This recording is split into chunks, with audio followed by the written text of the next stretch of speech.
जी आवाज आ रही है आपको? जी सर, आवाज आ रही है। यार अनफॉर्चुनेटली यहाँ थोड़े इंटरनेट के इशू आ रहे हैं, तो अगर बीच में अगर आवाज रुक जाए कहीं तो मुझे बता दीजिएगा, ठीक है?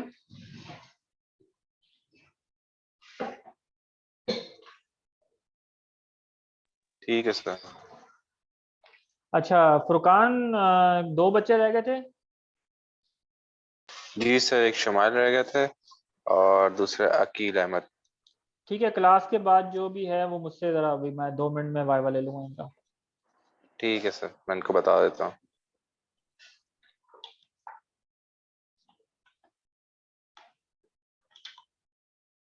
अच्छा जी, कहाँ तक बात पहुँची? ऑलराइट, सो यहाँ पे हम पॉइंट ये 3 देख पे थे रहे हम। थे। जी जी, यहाँ पे हम ये देख रहे थे कि हमारा जो डीसी ऑफसेट जो है उसका मैग्नीट्यूड जो है वो कैसे वेरी करेगा। ठीक है, तो हमने यहाँ पे देख लिया एंगल जो है वो वेरी करेगा बिटवीन 0 टू थीटा, अल्फा को हम वेरी करते हैं। तो जो मैग्नीट्यूड है वो डिपेंड करता है कि साइन का जो फैक्टर है वो 90 डिग्री पे कब अचीव करता है, तो उससे वो मैक्सिमम रिजल्ट हमारे पास अचीव होता है।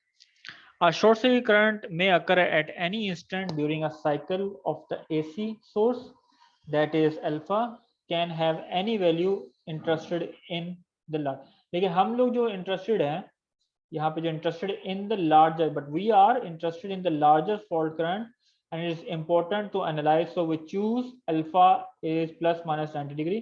तो इसमें अगर हम 90 डिग्री को डालेंगे साइन, यानी कि इनका जो डिफरेंस है वो 90 डिग्री है, तो उस सूरत में हमारे पास जो इंस्टेंटेनियस करंट है वो हमारे पास मैक्सिमम आएगा। ठीक है, ऑलराइट। नेक्स्ट पॉइंट यहाँ पे यही है कि अच्छा वही जो इक्वेशन जो पिछले डिस्कस की उसको हम सिंप्लीफाई कर रहे हैं। तो R M S value of I T is of interest, कि हमने उसकी आर एम एस वैल्यू को कैलकुलेट करना है। Since I T is not strictly periodically, यानी पीरियोडिक सिस्टम नहीं है, क्योंकि एक तो साइनोसाइडल फंक्शन है लेकिन उसमें एक डिकेइंग कंपोनेंट एग्जिस्ट करता है, that is not periodic part.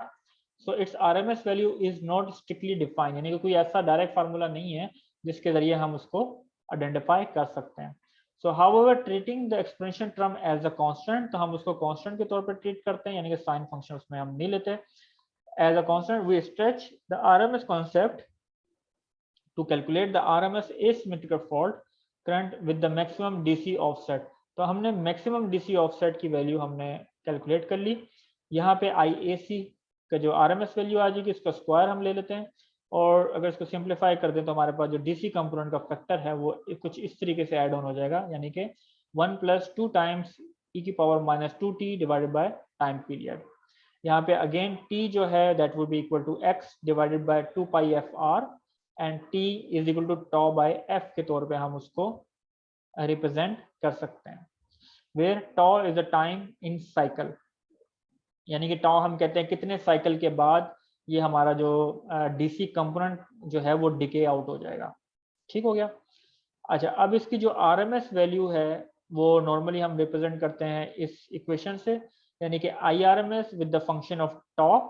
मतलब टॉ को हम कह रहे हैं यहाँ पे, अगर हम टाइम को एब्सोल्यूट टाइम की फॉर्म में अगर हमने कैलकुलेट नहीं करना या नहीं डिफाइन करनी कोई प्रॉब्लम, हम टॉ में कहते हैं कि जी आफ्टर लेट्स से 0.1 टॉ। इसका मतलब ये होगा जब आपका फॉल्ट अकर हुआ वो आपका 0 पॉइंट है, तो डेल्टा यहाँ पे आ जाएगा 0.1 सेकेंड। ठीक है, दैट व्हाट इज मीन टॉ, या टॉ आप इसको साइकिल की फॉर्म में भी कह सकते हैं कि कितने पीरियड के बाद साइकिल, कितने साइकिल्स के बाद ये और हमने कैलकुलेशन करनी है। फॉर एग्जांपल अगर मैं कहूँ 3 साइकिल्स के बाद, तो अगर आपके पास 50 हर्ट्ज है तो 50 हर्ट्ज की जो एक टाइम पीरियड है वो 20 मिली सेकेंड है, उसको आप 3 से मल्टीप्लाई कर दें तो आपके पास टाइम आ जाएगा 60 मिली सेकेंड। हम ये इसको देख लेंगे जब न्यूमेरिकल सॉल्व करेंगे तो आपको बात क्लियर हो जाएगी। तो इसमें जो कापा की वैल्यू है, kappa over here, that would be is equal to 1 minus 2 equal minus 4 pi tau divided by x by r ratio। तो बेसिकली वो यही चीज है जिसको हमने थोड़ा सिंप्लीफाई किया हुआ। तो we have the these we will get the same result either we use this equation or either we use this equation। ठीक है। अच्छा, यहाँ पे थोड़ा समराइज कर लिया, अभी मैं आपको यहाँ न्यूमेरिकल करवाता हूँ, आप न्यूमेरिकल साथ साथ कीजिएगा मेरे। ओके, अच्छा, यहाँ पे ये है हमारे पास कि अगेन जो मैंने पहले बताया, हमारे पास एक सिमेट्रिकल कंपोनेंट है जो सिंपल एसी पार्ट है। We have this formula. अगर इस चार्ट को आप मेमोराइज कर लें that would be easy for you. और इसकी जो आरएमएस वैल्यू होगी that would be is equal to IAC voltage divided by Z. फिर उसमें एक डीसी कंपोनेंट आएगा। डीसी कंपोनेंट हमारे पास क्या है, एक तो वही इसका आरएमएस करंट, तो दोनों में तकरीबन सेम है। और हमारे पास जो टाइम वेरिंग फंक्शन है वो we can represent with this equation. And then we have total current, which is asymmetrical fault. It is addition of the AC part and the DC part. तो इसकी RMS value we can calculate using this formula. ठीक है, चले जो next जो exercise है उसमें ये करना है हमने कि हमारे पास एक फॉल्ट आया है, वोल्टेज फॉल्ट। अच्छा, फॉल्ट्स मैंने जैसे आपको बताया था, अगर फॉल्ट इम्पिडेंस नहीं होती तो हम उसको शॉर्ट सर्किट फॉल्ट कहते हैं, और उसी का दूसरा नाम है वोल्टेज शॉर्ट सर्किट। ठीक है, सो अब वोल्टेज शॉर्ट सर्किट अकर इन आरएल सर्किट, जो सर्किट वही जो हमने अभी जो पिछली स्लाइड्स में देखा है, यानी कि हमारे पास आर और इंडक्टर है, उसके ऊपर फॉल्ट आया है और हमारे पास जो वोल्टेज है दैट इज 20 किलो वोल्ट्स। इसकी जो वैल्यू है रेजिस्टेंस की दैट इज 0.8 ohms, एंड आपके पास जो रिएक्टेंस है that is 8 ohm with the maximum DC offset. हमने इस तरीके से निकाला है कि हमारे पास जो फॉल्ट उस टाइम पे अकर हुआ है कि हमारे पास मैक्सिमम डीसी फॉल्ट शिफ्ट आएगा। The circuit breaker open after 3 cycles, यानी 3 साइकिल्स के बाद ये जो हमारे पास सर्किट ब्रेकर वो ओपन हो जाएगा after fault inception. Now we have to calculate the RMS AC fault current.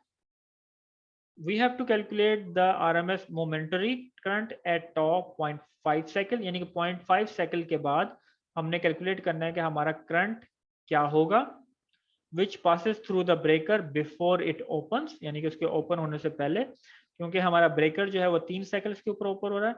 और एट दी हमने आरएमएस वैल्यू कैलकुलेट करनी है इस सिमेट्रिकल फॉल्ट की, टोटल फॉल्ट की, दैट द ब्रेकर इंटरप्ट, यानी कि जिस पॉइंट के ऊपर हमारा ब्रेकर जो है इंटरसेप्ट करेगा। ठीक है, अच्छा इसका आंसर कुछ इस तरीके से देख लीजिए। सबसे पहले फार्मूला यहाँ पे क्या होगा, हम कैलकुलेट कर लेते हैं IAC RMS। वो हमारे पास वोल्टेज गिवन है 20 kilo volt divided by square root R square और X square, this is X square plus R square. Calculation आप साथ साथ परफॉर्म करें और वेरीफाई करें।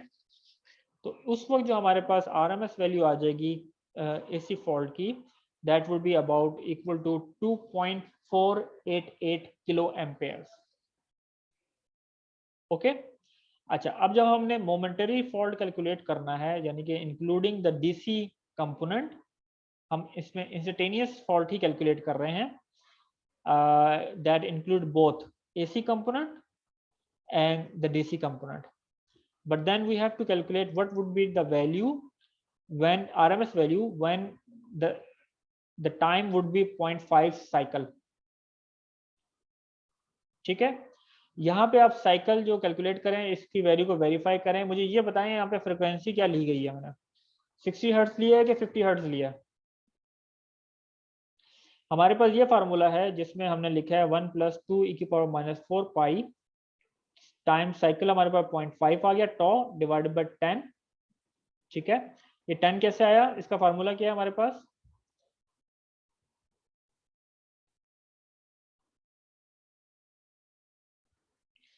हमारे पास यहाँ पे टर्मिनोलॉजी है x/r रेशियो, या आप यहाँ पे ये वाला फार्मूला अप्लाई करें तो यहाँ पे t जो है आपके पास x डिवाइडेड बाय 2πfr होगा। ठीक है,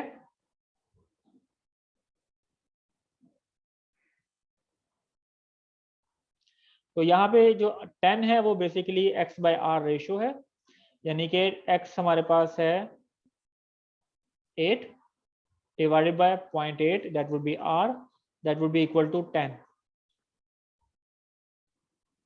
ठीक है, तो हमारे पास जो वैल्यूज कैलकुलेट हो जाएगी कापा की या के की, कापा यहाँ पे कहेंगे दैट इज 1.438। अब हमने मोमेंटरी करंट कैलकुलेट करना है, तो that would B simple the product of this factor multiply by the RMS value जो हमने एसी कंपोनेंट की कैलकुलेट की, आरएमएस वैल्यू। सर आपके जी बताइए। वो आपकी आवाज आवाज कट रही थी। जी जी बताइए। वेरीफाई किया है, के की वैल्यू बताएं किस फ्रिक्वेंसी को ऊपर आप कैलकुलेट करेंगे। तो 50 हर्ट्ज भी करेंगे इसको।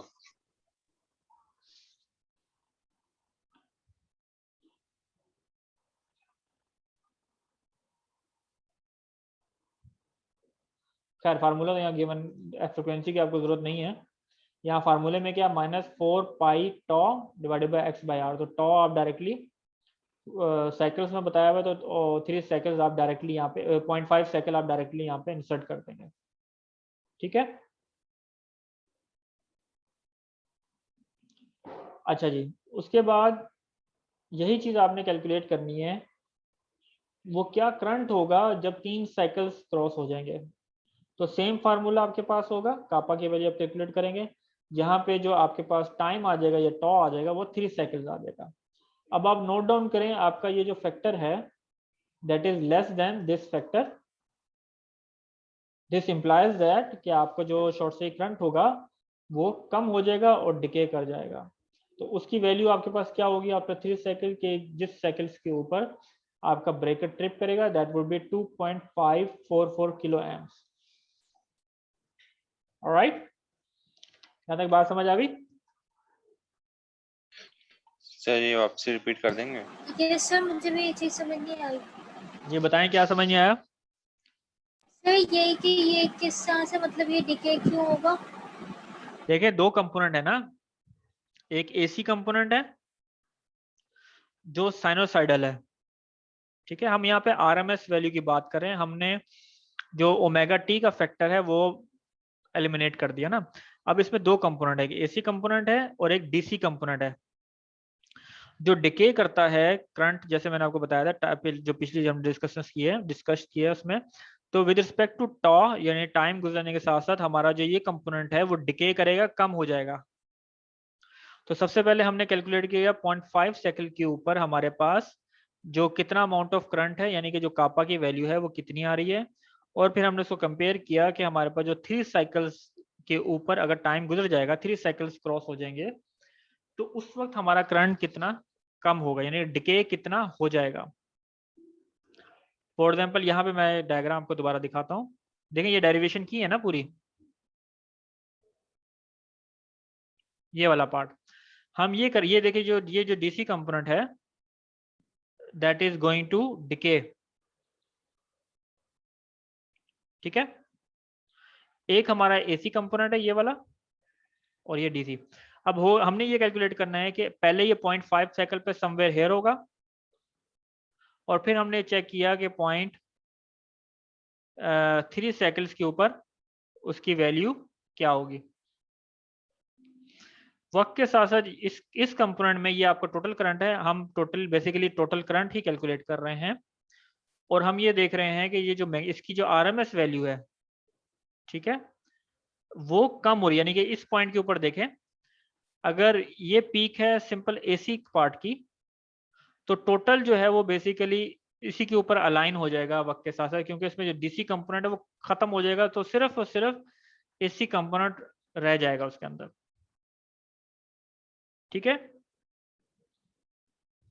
so this is what we are calculating over here।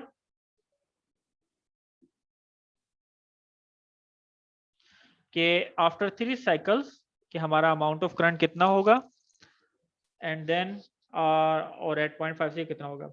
Let's assume हमारे पास 3 सेकंड से ज़्यादा हो जाता है, 5 या 10 होता है या ज़्यादा होता है, तो ये वाला पार्ट आपका जो है कम्प्लीटली ज़ीरो हो जाएगा। तो ये जो पूरा का पूरा फैक्टर है ये सिर्फ 1 को अप्रोच करेगा, तो आपकी जो आरएमएस वैल्यू जो रिमेनिंग हो जाएगी that would B only the AC component of that time. ठीक है,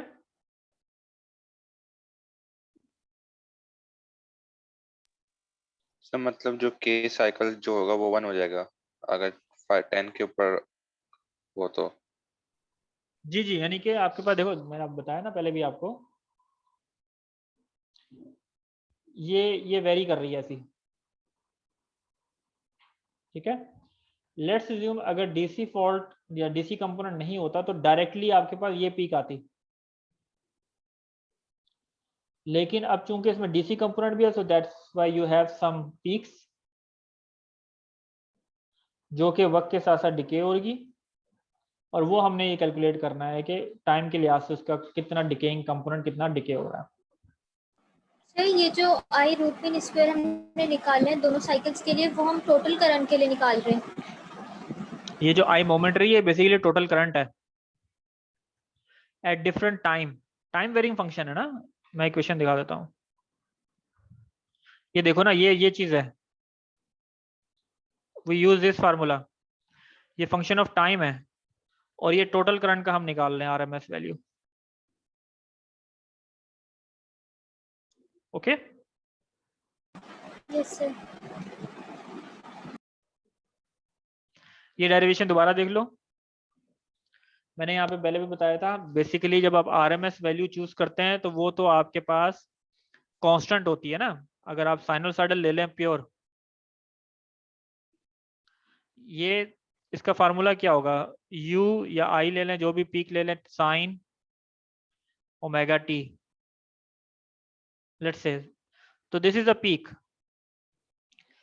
जब इसकी आरएमएस वैल्यू लेते हैं आप इस चीज को इग्नोर करते हैं, इंस्टेंटेनियस है क्योंकि ये सिमेट्रिकल है, साइनोसॉइडल है ना। इसकी इसकी जो आरएमएस का जो फार्मूला रूट मीन स्क्वायर अगर वो अप्लाई करें तो ये खत्म हो जाता है। तो आपके पास डायरेक्टली कांस्टेंट सिर्फ पीक के ऊपर डिपेंड करता है, U peak divided by square root 2 pure sinusoidal function का। तो वो ये वाला पार्ट है, ठीक है। लेकिन चूंकि ये प्योर साइनोसॉइडल नहीं है, इसमें डिकेइंग कंपोनेंट डीसी एग्जिस्ट करता है और उसके कोई स्ट्रिक्टली पीरियोडिकल एलिमेंट नहीं है, तो वो we directly add that as a instantaneous यानी टाइम वेरी फंक्शन। तो वो हमारे पास ये वो फैक्टर उसमें आ गया, तो इसमें दोनों कंपोनेंट है। सो एट द एंड हमने ये वाली इक्वेशन अप्लाई की है आरएमएस, ये वाली इक्वेशन हमने अप्लाई की है। ये सेम इक्वेशन है जो इसको सिंप्लीफाई करती है इन द फॉर्म ऑफ कापा। तो इसका आसान सा तरीका है, अगर आपके पास ये फंक्शन इसको यूज करें, ये दोनों सेम है, इसमें आप आरएमएस वैल्यू कैलकुलेट कर दें पूरे सिस्टम की, जो कि डिपेंड करेगा वोल्टेज डिवाइडेड बाय जेड के, ठीक है। और फिर कापा की वैल्यू निकाल लें कि इसमें डिकेइंग कंपोनेंट कैसे होगा। उस पर आप डिफरेंट टॉ के ऊपर ये टॉ वेरी करके कैलकुलेट कर सकते हैं कि आपका करंट जो है वो कैसे डिके कर रहा है, टोटल करंट, यानी कि इंस्टेंटेनियस करंट आप कैलकुलेट कर सकते हैं कि वो किस तरीके से डिके करेगा, ठीक है।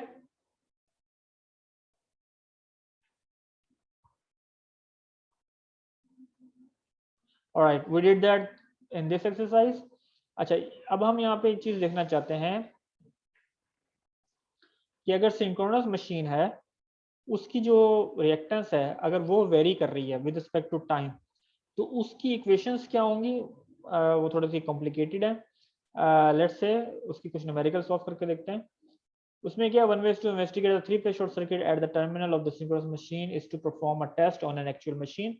तो नॉर्मली जब आपने करंट का बिहेवियर आइडेंटिफाई करना होता है तो इसमें आप एक्चुअल टेस्ट परफॉर्म करते हैं rather than you do the calculation. So for example, the AC fault current is a synchronous machine can be modeled by the series RL circuit, जो मैंने यहाँ पे बता दिया। यानी कि हम ये डिस्कस पहले कर चुके हैं डायग्राम, यानी कि आपके पास जो सिस्टम है सिमेट्रिकल होगा दोनों एंड पे, लेकिन इसका जो इन्वेलप है upper and lower envelope that will decay with respect to time.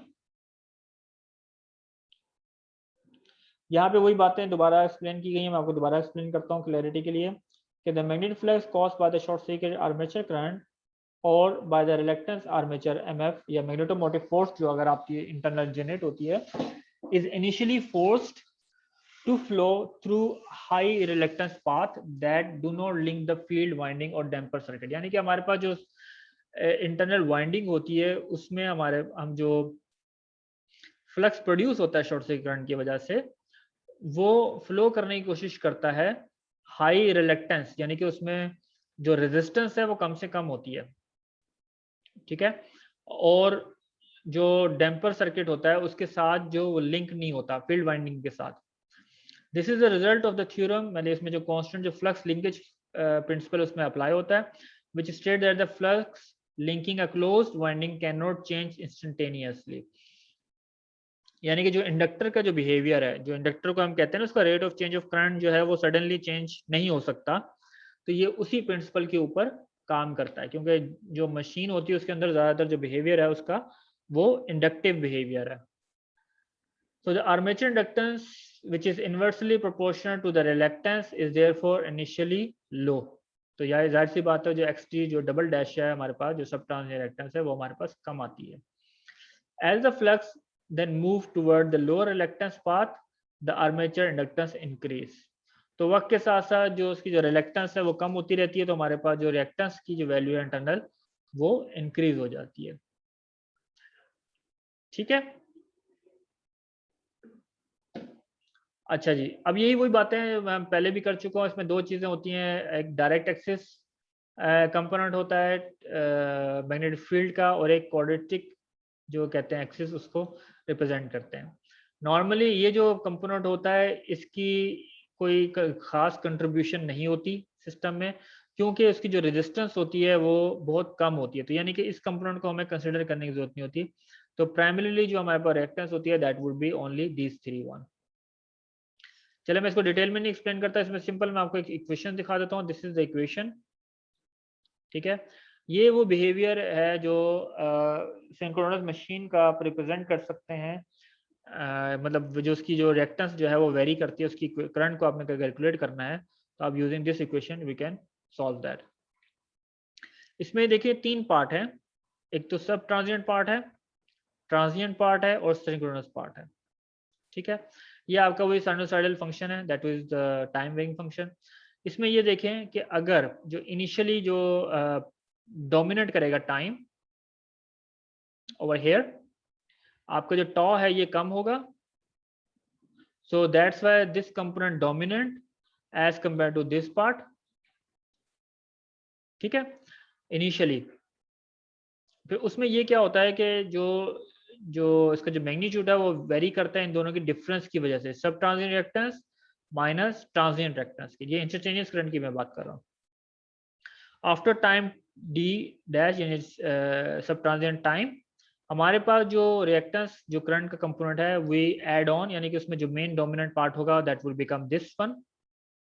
ठीक है. So this is the difference between the direct axis transient reactance minus the synchronous reactance के. And after T D dash time, तो ये दोनों part जो है वो 0 हो जाएंगे. ठीक है.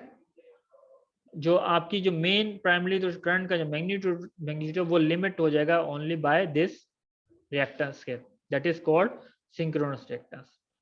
ठीक है.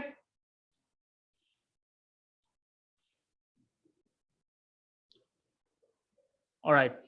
सो हियर EG का मतलब ये है कि the RMS line to neutral pre fault terminal voltage of the unloaded synchronous machine. अच्छा, यहाँ पे जो हमने जितनी भी डेरिवेशन वगैरह की है इसमें हमने कंसिडर किया है कि ट्रांसमिशन लाइन के ऊपर कोई पावर सप्लाई नहीं हो रही, तो that is why we are considering that unloaded. ये लोडेड बिहेवियर भी हो सकता है, यानी कि लोड उसमें फ्लो हो रहा है तो उसमें कुछ फेज शिफ्ट वगैरह अकर होते हैं because of the initial load current के या लोड पावर आप कह लें, लेकिन वो इतने ज़्यादा नहीं होते तो हम उसको इग्नोर भी कर सकते हैं. इस एग्जांपल में हमने एक चीज़ और नोट डाउन की है कि जो आर्मेचर रेजिस्टेंस है that is neglected. So at T0 हमारे पास जो करंट की वैल्यू निकलेगी वो हमारे पास RMS value of the generator सब ट्रांजिएंट रिएक्टेंस, और that would be represented by I double dash which is called the RMS sub transient fault current. The duration of I is determined by the time constant T dash which is called the direct access short circuit sub transient time constant. ये वही वाली बात है जो हम पहले discuss कर चुके हैं. इसी तरीके से अगेन जो ट्रांजिएंट पार्ट है उसमें आप सिंपल लेंगे XD डैश, RMS वैल्यू की बात कर रहे हैं, और सिंक्रोनस मोड में आपके पास जब टाइम इनफिनाइट हो जाएगा तो सिंक्रोनस रेशियो को लेंगे. अब इसमें ये देख लें कि जो मैक्सिमम DC ऑफसेट है in any phase that can be calculated through this value. अच्छा, यहाँ पे देखें जो मैक्सिमम क्योंकि हम वैल्यू कैलकुलेट करना चाह रहे हैं तो उसमें हम सिर्फ I डबल डैश जो है उसको कंसीडर करेंगे. सो उसका फैक्टर क्या होगा, द पीक वैल्यू ऑफ सब ट्रांजिएंट रिएक्टेंस जो स्क्वायर रूट 2 से मल्टीप्लाई हो रहा है प्लस द डिकेइंग कंपोनेंट. ठीक है. This is the time and TA basically कहलाता है आर्मेचर टाइम कांस्टेंट. ठीक है. This is abbreviated by TA. So the magnitude of the maximum DC offset depend only on the RMS sub transient fault current के।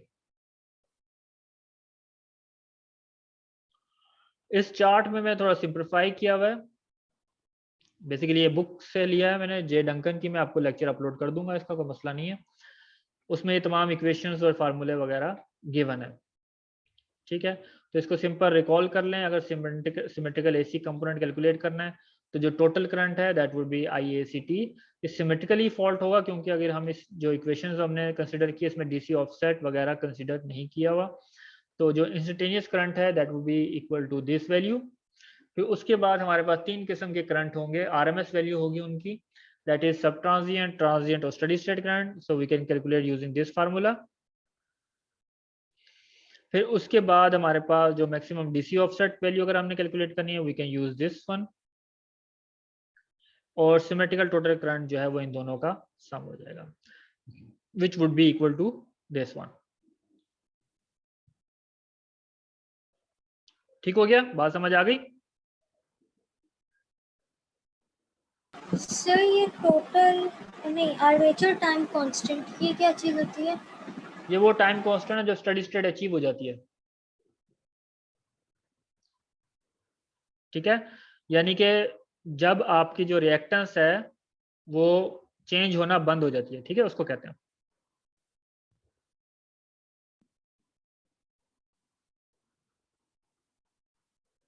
Alright,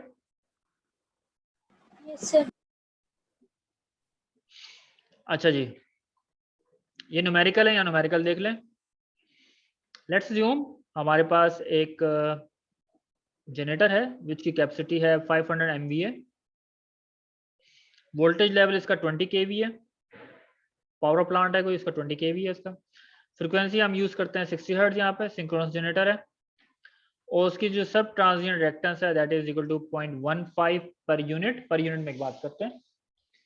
transient reactance है 0.24 और जो saturated या synchronous reactance जिसको कहें वो है 1.1 पर यूनिट, ठीक है। अच्छा, टाइम कांस्टेंट जो कोरस्पोंडिंगली दिया है, जो सब ट्रांजिएंट टाइम कांस्टेंट है वो 0.035 है। उसके अलावा जो ट्रांजिएंट रिएक्टेंस है, सॉरी ट्रांजिएंट टाइम कांस्टेंट है वो 2 सेकंड है, और जो आर्मेचर रिएक्टेंस है वो 0.2 सेकंड उसको कहेंगे, ठीक हो गया। ये बेसिकली आर्मेचर टाइम कांस्टेंट उसको कह सकते हैं कि जो मोटर के वाइंडिंग जो आर्मेचर के जो टाइम कांस्टेंट है उसको रिप्रेजेंट करता है। Okay, so the generator is operating eight 5% of above rated voltage. यहाँ पे हम ये कह रहे हैं कि हमारा जो इंटरनल वोल्टेज है वो 20 kV नहीं है, उसका 5% से थोड़ा सा ऊपर वो ऑपरेट हो रहा है। And at no load when the voltage 3 phase short circuit current, जब शॉर्ट सर्किट अकर हुआ तो कोई लोड नहीं था, हायर वोल्टेज था, और हमारे पास 3 फेज शॉर्ट सर्किट अकर हो गया। So the breaker interrupt the fault in 3 cycles, तो 3 साइकिल्स में इसमें ब्रेकर ने ओपन हुआ, तो उस सूरत में हमने फाइंड आउट करना है कि सब ट्रांजिएंट फॉल्ट करंट क्या होगा उसका in per unit and kilo amps RMS में। मैक्सिमम DC ऑफसेट करना है, फंक्शन ऑफ टाइम कैलकुलेट करना है, मैक्सिमम DC ऑफसेट जो फार्मूला हमारे पास गिवन है, और हमारे पास RMS asymmetrical fault current which is the breaker interrupt, जो ब्रेकर जिसको वो इंटरप्ट करेगा अज्यूमिंग मैक्सिमम DC ऑफसेट, ठीक है। ये इसकी प्रॉब्लम है, और सॉल्व कैसे करना है ये बेसिकली बुक की एग्जांपल है, वो आपको बुक भी मैं मतलब आपको बता दूंगा, आप दोबारा उसको रिकॉल कर सकते हैं, but let's solve this over here. तो सबसे पहले जो no load voltage before the fault is 1.05 per unit, यानी कि मैंने आपको कहा था कि 5% से ज्यादा वो ऑपरेट होगा तो तकरीबन आपका 1.05 पर यूनिट इसके जो सेट पॉइंट हो जाएगा। एंड हम ये कैलकुलेट कर देते हैं कि सब ट्रांजिएंट फॉल्ट जो उसकी RMS वैल्यू है वो क्या होगी। तो नॉर्मली पर यूनिट क्वांटिटी में हम क्या कर सकते हैं, 1.05 विच इज डिवाइडेड बाय 0.15, ये पर यूनिट में डाटा गिवन है तो इस वजह से हम उसको पर यूनिट में सॉल्व कर रहे हैं, यानी कि 0.15 is also given in per unit, ठीक है। तो हमारे पास जो फॉल्ट करंट जो प्रोड्यूस होगा वो तकरीबन 7 पर यूनिट होगा। 7 पर यूनिट का मतलब ये है कि इसका जो अमाउंट ऑफ करंट होगा उसकी जो बेस करंट है जनरेटर का उसके 7 टाइम्स है, ठीक है। So now we have to calculate the base current. मैं यहाँ पे अगेन वही बात कह दूं, यहाँ पे जब बेस करंट वगैरह हमने कैलकुलेट करना है तो हम यहाँ पे वो बेस वैल्यू अज्यूम नहीं करते जो हम यूज करते हैं अपने पूरे नेटवर्क को पर यूनिट में कन्वर्ट करने के लिए। यहाँ पे हमने ट्रांसफार्मर की रेटेड पैरामीटर्स को यूज करना होता है। तो यहाँ पे हमें जो रेटेड पैरामीटर गिवन है ट्रांसफार्मर का वो 500 MVA divided by 20 kV square root 3, same formula. तो हमारे पास जो बेस करंट निकलता है जो जनरेटर के बेस में दैट इज 14.43 किलो एम्प्स। अब जो शॉर्ट सर्किट करंट है वो उसका 7 टाइम्स है, तो आप सिर्फ इसको 7 से मल्टीप्लाई कर दें 14.43 से, सो हमारे पास जो अमाउंट आएगा वो 101 किलो एम्प्स होगा, ठीक है। फ्रॉम यानी कि वही इक्वेशन जो पहले हमने गिवन है, यानी कि हमने डीसी मैक्सिमम ऑफसेट करंट भी कैलकुलेट करना है। उसका फार्मूला कुछ इस तरीके से था कि square root 2 multiply the sub transient current जो हमने यहाँ पे कैलकुलेट किया e की power minus t time divided by armature time constant that is 0.2 second. तो ये हमारे पास मैक्सिमम आ जाएगा कि 142.9 उसका मैग्नीट्यूड है और जो e की power minus T over 0.2 kilo amps इसकी वैल्यू है। अब यहाँ पे सवाल ये किया गया है कि हमारे पास टाइम 3 साइकिल्स अगर है, ठीक है, तो 3 साइकिल्स के ऊपर हमारे पास कौन सा करंट आएगा, ठीक है। बात समझ आ रही है कि नहीं?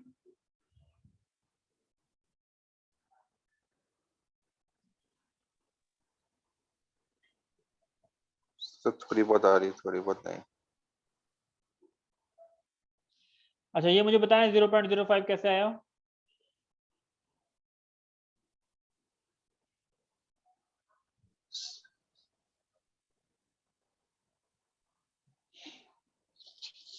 मैंने कहा था टाइम पीरियड निकालें, यानी कि जो 3 साइकिल्स का मतलब ये है कि हमारे पास जो टाइम पीरियड है यहाँ पे सॉरी फ्रीक्वेंसी जो यूज कर रहे हैं वो 60 हर्ट्ज यूज कर रहे हैं, तो हमारे पास टाइम पीरियड क्या होगा 1/f, तो 1/60 would be is equal to 0.001। अब उसका 3 साइकिल्स तो यानी कि 3 डिवाइडेड बाय 60 कर दें तो हमारे पास जो आंसर आता है वो 0.05 सेकेंड आता है। अब हमने कैलकुलेट करना है कि 0.05 सेकेंड के ऊपर हमारा जो करंट है मैक्सिमम करंट या इंस्टेंटेनियस करंट है, यहाँ पे इंस्टेंटेनियस करंट निकाल रहे हैं, उसकी वैल्यू क्या होगी।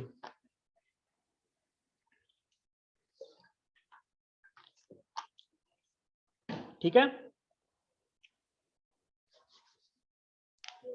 तो यहाँ जो हम इक्वेशन अप्लाई करेंगे वो मैं इक्वेशन दोबारा दिखा देता हूँ। हम ये वाली इक्वेशन को यूज करेंगे, दिस वैल्यू, हमें तकरीबन सारे पैरामीटर गिवन है, ऑलराइट।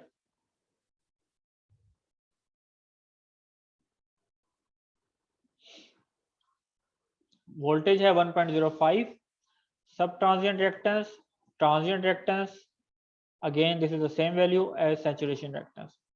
उसके बाद हमारे पास सब ट्रांजिएंट टाइम कांस्टेंट और ये सिंक्रोनस रिएक्टेंस आ जाएगा। टाइम हमारे पास आ जाएगा 3 साइकिल दैट वुड बी 0.05, ठीक है। सिंपल आपने इसको सॉल्व करना है, आपके पास वैल्यू आ जाएगी 4.92 पर यूनिट। अगेन इसको आप बेस वैल्यू से मल्टीप्लाई करेंगे दैट इज 14.43, तो आपके पास जो करंट आ जाएगा वो तकरीबन आ जाएगा 71.01 किलो एम्प्स, ओके। इसके बाद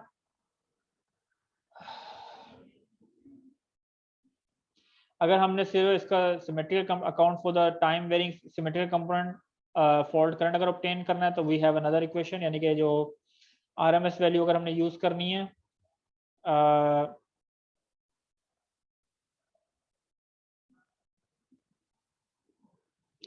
टोटल के लिए जिसमें एसिमेट्रिकल फॉल्ट भी आता है, तो ये जो वैल्यू है सिमेट्रिकल के लिए सिर्फ, ठीक है। अगर हमने टोटल निकालना है जिसमें डीसी कंपोनेंट भी आ जाए, so we can use this formula. ये वैल्यू हमने कैलकुलेट कर ली पहले दिस इक्वेशन को यूज करके, बाकी हम ये फैक्टर हम डायरेक्टली कैलकुलेट कर सकते हैं।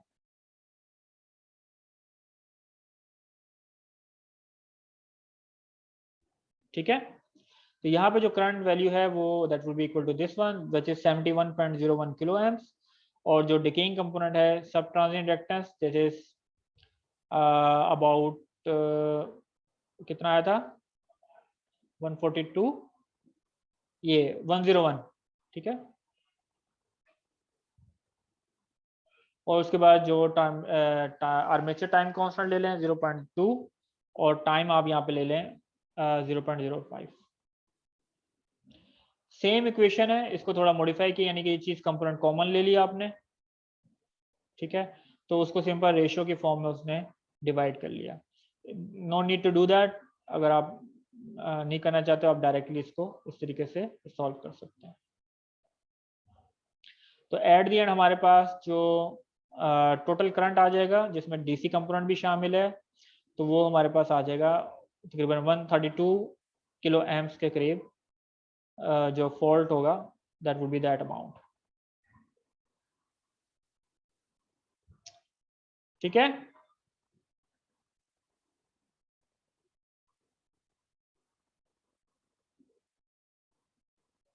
ये बताएं, रिकॉल करें चलो जल्दी से, 3 मिनट है हमारे पास।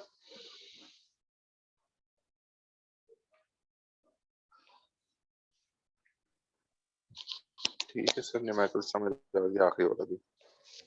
सॉरी सर कह रहा हूँ न्यूमेरिकल भी आखिरी वाला समझ आ गया।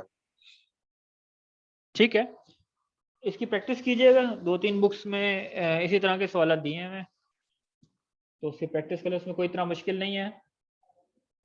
अगर आप देना चाहें सिर्फ इस चार्ट को अगर मेमोराइज कर लें तो दैट वुड बी इनफ। मैं कोई डेरिवेशन वगैरह तो नहीं पूछता पेपर में, उसकी सिंपल प्रैक्टिस कर लें। अच्छा, आगे की क्लासों में हम थोड़े से और जो बिगर नेटवर्क होगा उसके ऊपर हम फॉल्ट कैलकुलेट करने की कोशिश करेंगे, और फिर अगर ये भी देखेंगे कि कोई आईसी स्टैंडर्ड जैसे हैं, आईसी स्टैंडर्ड जैसे वीडी या जर्मन स्टैंडर्ड्स होंगे, उसको हम किस तरीके से अप्लाई कर सकते हैं अपने फॉल्ट कैलकुलेट करने के लिए। ठीक है, तो वो देखेंगे, बात की बात है। फिलहाल अभी आप इसकी प्रैक्टिस कर लीजिए। ठीक है सर।